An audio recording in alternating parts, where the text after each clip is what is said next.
नमस्कार, आप देख रहे हैं मीडिया नाइट्स में मैं हूं हमीर सिंह, हमारे साथ हैं ठाकुर युवराज सिंह आलोक जी। दोबारा, थोड़ा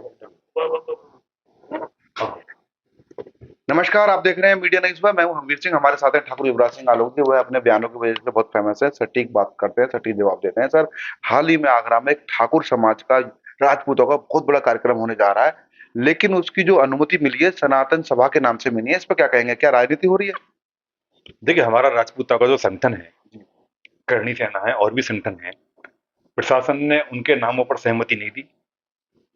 इसमें वो राजनीति का गेम चल रहा है। हिंदू सनातन सभा के नाम से सहमति दी है पिछले 4-6 दिन पहले। खैर, उसका मैं स्वागत करता हूँ। लेकिन अगर राजपूत आगे लड़ने के लिए, भिड़ने के लिए, मुकदमों के लिए, कोर्ट कचहरी के लिए, बॉर्डर पर खाने के लिए, सब चीज के लिए तैयार रहते हैं, तो हिंदू का जो संगठन है उसमें भी दिक्कत नहीं है, लेकिन राजपूतों का संगठन है उसमें भी सरकार को दिक्कत नहीं होनी चाहिए थी।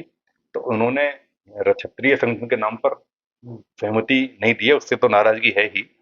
लेकिन आप ये समझिएगा, 12 अप्रैल में खाली उत्तर प्रदेश नहीं, हिंदुस्तान के कोने कोने से, क्योंकि राजपूत की अस्मिता का, राजपूत ने जो पुरुषार्थ किया अब तक भारतवर्ष को बनाने के लिए, आप ये देखिए, मैं जात धर्म पंथ की बात नहीं करता, 98% इतिहास राजपूतों का है।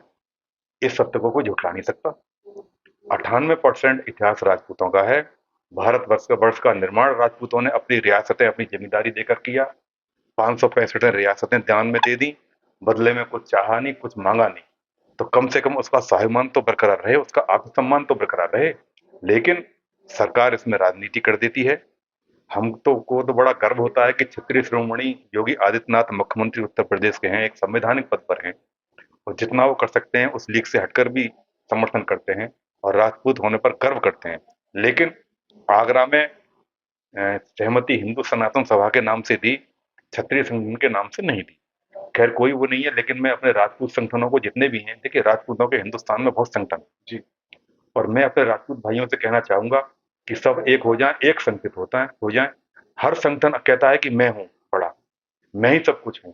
तो हमको ये अपने मनभेद, वैचारिक मतभेद मिटाने पड़ेंगे। सारे संगठनों को एक छत के नीचे आना पड़ेगा, और 12 अप्रैल को पूरी ताकत के साथ, दल बल के साथ हम भी वहां पहुंचेंगे। सारे संगठन को आह्वान करता हूं, सारे अपने मतभेद थोड़ी देर के लिए मिटा दीजिए।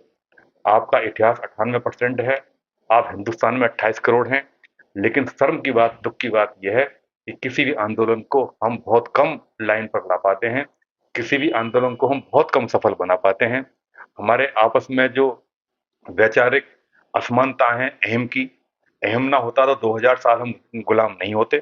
2000 साल हम अपनी कमियों से गुलाम हुए हैं। महाराणा प्रताप का आज हम जयंती मनाते हैं, उनका सम्मान करते हैं, लेकिन जब महाराणा प्रताप अकेले युद्ध में लड़ रहे थे, किसी राजपूत ने, किसी जनता ने, वहां की जो रियासतें थी, किसी ने उनका साथ नहीं दिया। उनको सिर्फ ये कहे कि ये स्वाभिमानी आत्मसम्मानी राजपूत राजा है, इसको टक्कर लगने दो, इसका भी दिमाग ठिकाने आ जाएगा, उनका साथ देना चाहिए। सार्वजनिक रूप से सारे संगठनों को, सारे राजपूत भाइयों को एक मंच पर आना चाहिए। कोई वैचारिक मतभेद है तो आपस में एक कमरे में, एक मीटिंग में हमको उसको निपटा सकते हैं, लेकिन वो सार्वजनिक नहीं करना चाहिए। तो मेरा तो सारे हिंदुस्तान के सभी राजपूतों को आह्वान है, और राजपूत सिर्फ राजपूत जात से ही नहीं होता, जो लोगों की रक्षा करे वो क्षत्रिय होता है। सभी को इस झंडे के तले आना चाहिए, और अपनी ताकत का वहां पर सार्वजनिक प्रदर्शन करके, जिस तरीके से रामजीलाल सुमन ने राणा सांगा का अनादर किया, क्योंकि राणा सांगा की जयंती है, तो उस जयंती के अवसर पर हमको अपना दमखम दिखाकर सरकार को, अपनी सरकार ने भी क्या किया है, संगठन में, शासन में, प्रशासन में, सांसद के रूप में, विधायक के रूप में बड़ा उनको उपेक्षित किया गया है पिछले कुछ टाइम से। तो उपेक्षा बरकरार नहीं है, अब राजपूत जाग उठा है, और हम सबको मिलकर 12 तारीख के प्रोग्राम को सफल बनाना चाहिए। सर, हाल ही में आरएसएस प्रमुख मोहन भागवत जी ने मुसलमानों के लिए एक बयान दिया है कि हम मुसलमानों का भी सम्मान करते हैं आरएसएस शाखा में, लेकिन कुछ शर्तों के साथ। क्या कहेंगे आप?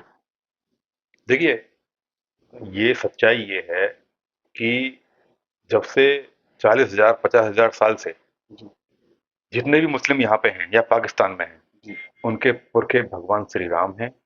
ये एक सार्वजनिक सत्य है। उनके अंदर डीएनए हिंदू का है, हिंदुओं में से ही वो निकले हुए हैं।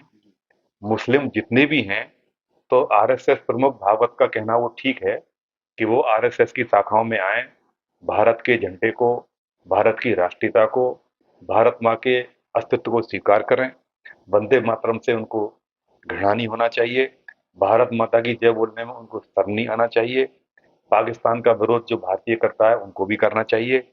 इन सारी शर्तों को वो मानते हैं।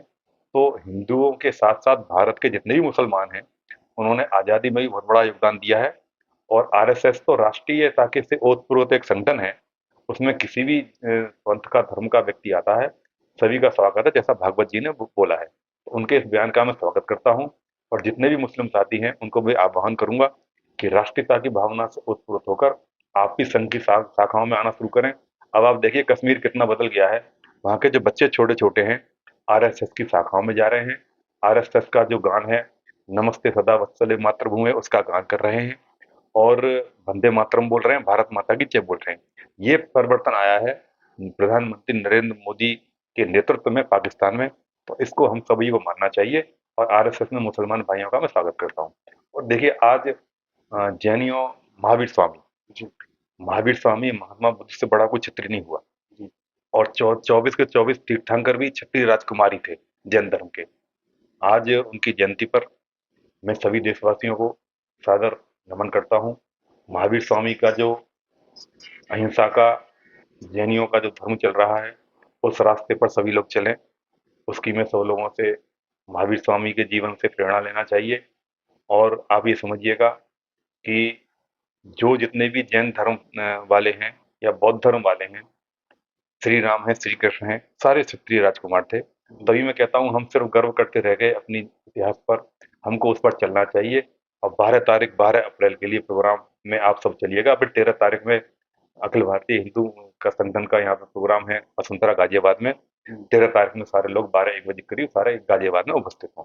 जी, धन्यवाद। धन्यवाद हमसे बात करने के लिए। जी, धन्यवाद। ये थे आज के हमारे खास मेहमान ठाकुर युवराज सिंह आलोक जी। फिर आऊंगा किसी खास मुद्दे पर बात करने के लिए। देखना भूलना फेस टू फेस मीडिया नहीं सुबह उत्तर प्रदेश।